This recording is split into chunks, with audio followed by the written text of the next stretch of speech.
Hi friends, today we are learning new topic called as methods of repertorization. Methods of repertorization is a logical or prescribed practice of making use of a suitable repertory in a given case to find out most similar medicine efficiently with accuracy. म्हणजे methods of रिपेट्रायझेशन म्हणजे काय आहे की त्याच्यामध्ये आपण एखादी आपल्याला most similar medicine जी आहे ती ॲक्युरसी म्हणजे ॲक्युरेट मेडिसिन शोधण्यासाठी आपण रिपेट्रीचा वापर करतो. तर त्या प्रोसेसला आपण काय म्हणजे ते म्हणतो मेथड्स ऑफ रिपेट्रायझेशन. म्हणजे ॲक्युरेट मेडिसिन शोधण्यासाठी आपण जे काय करतो तर त्या वेगवेगळ्या मेथड आहेत. तर त्या वेगवेगळ्या मेथड कोणत्या आहेत ते पुढे बघू आपण. So therefore, a physician must access the case from the angle of most suitable repertory and should follow the prescribed way to use the repertory in an ordered sequence of fixed steps.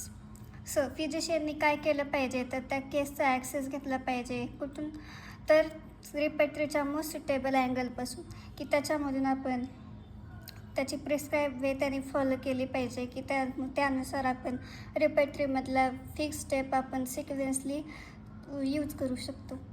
For using a repertory effectively and to derive maximum benefit one must thoroughly acquaint himself with it.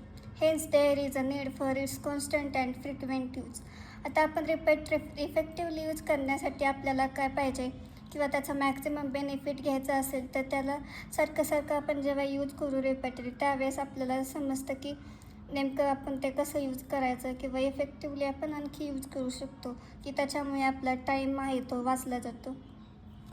Every repertory follows its own philosophy and construction suitable for different types of case.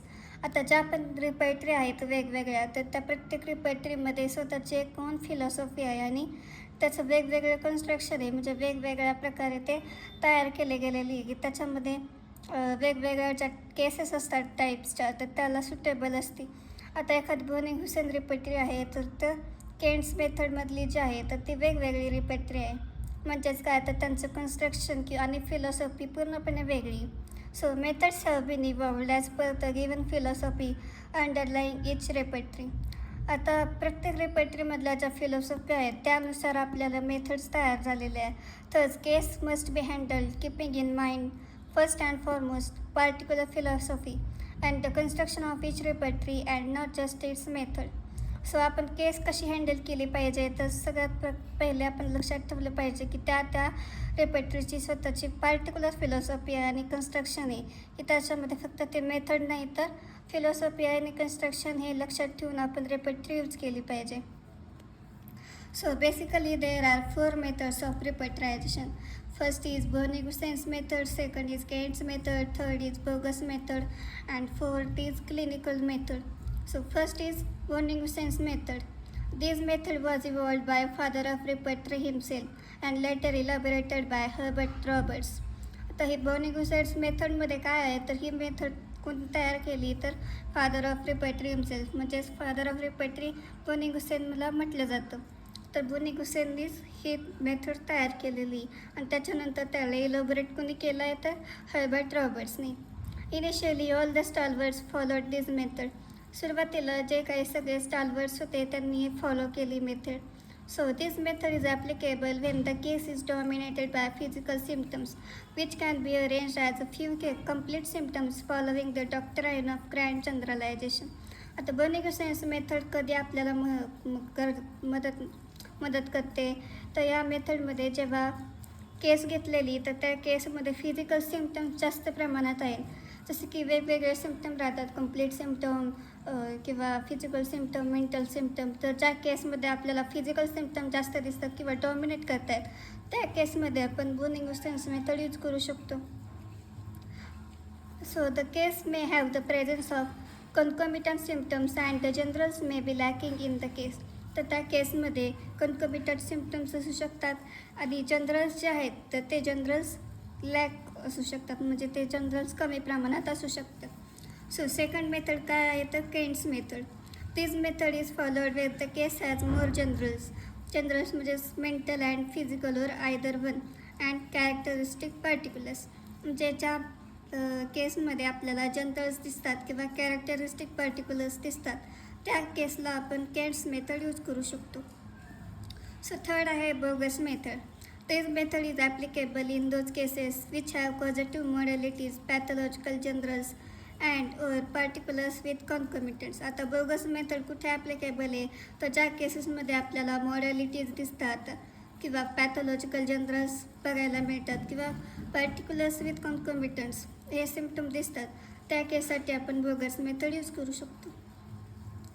Fourth आहे शेवटची clinical method. This method is followed in those cases where the case represents with more of common symptoms of disease or diseases.